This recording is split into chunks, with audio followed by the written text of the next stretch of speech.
Hey Rockstar, are you ready to rock those capital letters? Let's do this. Now before we begin, I want to go over a few things. First of all, capital letters are really a different territory from the lowercase letters. Capitals have their own set of basic strokes, which you'll see soon. And in general, they're just a little bit more complex and elaborate, which doesn't mean you can't do them. It's just that they're going to take a little bit more studying and practice than the lowercase letters. And along with that, you really want to make sure you have a solid understanding of how to use and apply pressure from your brush pen. Just really understanding my favorite motto, thin up, thick down, is really coming into importance here because that's not something that you should still be struggling with at this point. And if it is, don't worry. I always stress to all my students that if ever you're struggling, don't force it. You just want to take a step back or just keep taking step backs until you find somewhere you're comfortable with and then get really confident and practice that level that you're at until you can move forward. Baby steps, remember. And as always, go slow. Just like with the lowercase letters, capitals are created stroke by stroke. You don't want to rush it. It's going to take some time, study, and practice, but you can do this. So with all that said, let's go ahead and get started. When beginning your practice, remember it's always important to set yourself up for success. So here I am actually drawing my guidelines on my Rhodia notepad because even though there are some lines there from the grid, it doesn't mean I'll be able to eyeball where my X height is, where the ascenders and descender lines are. So I'm using my ruler here and just simply drawing those in. This may seem like a little bit of a drag, but trust me, it is well worth it. So take the time to set yourself up for success. So I have my X height here, and as you may notice, I'm using a 1:2 ratio, and my X height is 5 millimeters because that's the size of one of the boxes here on the Rhodia notepad. Now I want to take a moment to comment on the size guidelines that I'm using here. You'll notice that these guidelines are pretty small. In most of my examples and handouts, I'm usually using a large brush pen and a 15 millimeter X height. But what I want to point out is that when I started practicing these capital letters, I noticed that the large brush pen was just way too big and the scale just got a little bit overwhelming for me. And so what I found was that it was just so much easier to use a smaller brush pen to study and learn the capital letters. And then as I myself get better, I'm going to transfer that to the large brush pen. So for the time being, just understand that everything that you see here, the letter forms, the way to create the letters with each stroke, will all transfer to larger pens. In fact, any size pen. But for our purposes here, we're going to go ahead and stick to this set of guidelines that you see here.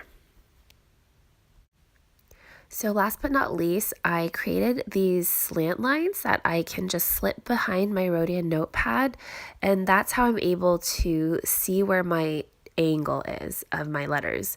So I'm using a 55-degree slant line here, and what you can do is either draw them in yourself, or you can also do the same thing and print out some guide sheets like I did and just make some of those slant lines a little bit more bolder, and that way you can easily use them behind your paper.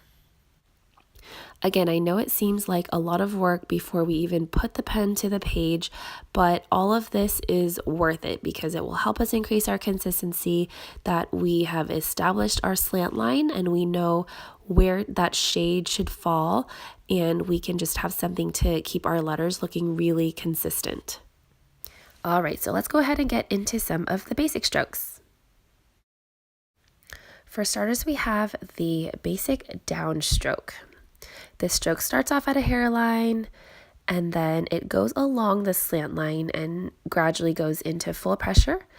But before it hits the baseline, it goes back to a hairline. So thin to thick and back to thin again. So just something to note is that you really want to make sure that the majority of this stroke is on your slant line, but the beginning and ending are just slightly off of it, and they sort of curve. So here is your basic downstroke. Now you can end this downstroke in two different ways. First, you can end it with a spiral, or you can end it with a filled in dot.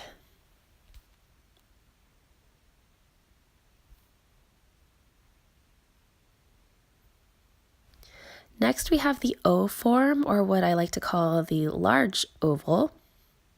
You may remember the lowercase oval basic stroke. So the same idea applies here, where we want the thicker pressure to be on the left side of our slant line, but we also want to make sure that we are at a hairline at both the top of the ascending space and at the baseline. So gradually apply that pressure and then gradually decrease it. And remember to move in a counterclockwise motion. I know that can kind of feel a little weird, but trust me, with practice, you'll get used to it. Next, we have the vertical downstroke. Although this stroke isn't always exactly vertical, and what it is, it's similar to the basic downstroke, but instead you'll kind of see that it's vertical. So we start off with a hairline, we go into full pressure, and then we end at the baseline with light pressure. And the idea is that the shade is mostly vertical. Depending on the letter, you may adjust it a little bit, but here I kind of make it a little bit more upright. And then in this next one, I kind of tilt it just a bit. Let's now get into some lead-in strokes, which are great for literally leading into your letters. So first we have a loop, which is just a fun little touch. Remember, there's pressure on the right side of that loop. Then here is a spiral lead-in stroke, which just comes in at a different direction. Then we have the pressure and release lead-in stroke, which looks similar to a compound curve, except that ending part curves over to the right just a little bit. Lastly, we have these horizontal lead-in strokes.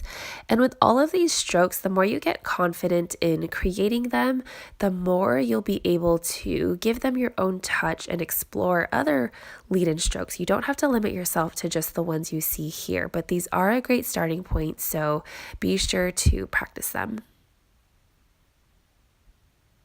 And there you have it, the basic strokes for your capital letters. So like I said earlier, they are totally doable, and I know with practice you'll be able to conquer them, but just take it slow and be easy on yourself. Remember that these are a little bit more complex than the lowercase basic strokes, and you really want to be sure you have a good understanding of that pressure before you attack these. Now you've seen the basic strokes, let's start writing. With each letter I write, I'm going to do them one by one, A through Z. Pay attention to the direction my pen is going and when I'm applying pressure and when I'm releasing that pressure. You'll see most of the basic strokes in these letters, but of course, just like with the lowercase alphabet, there are other strokes that are not really considered basic strokes, but you'll have to use them to create some of these letters. And one more thing, at the end of the alphabet, I'll be giving you a quick demo on how to use these capital letters in actual words. It's really nice to see the letters in action, and then you can also get some ideas on how to practice them yourself. All right, that's enough chit chat. Let's start writing.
Now, as promised, here is a demo using those capital letters in words. I know I said words, but I meant to say names. But you can imagine the possibilities in your practice. You could do things around the house, song lyrics, names of countries, all kinds of things. Just try to keep writing. It doesn't matter what you're writing. Just try to put these letters into play, into practice, try different variations with them. And I hope you enjoy this demo that I have here for you.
And there you have it, the capital letters from A through Z with some demos.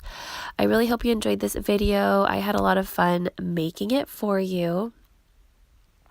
And I'm especially excited to know that you'll be practicing your capital letters.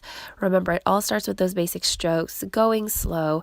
Everything that you've worked up to until this point has been for a reason. So continue to embrace that journey, be patient with yourself, and I can't wait to see the beautiful things that you create.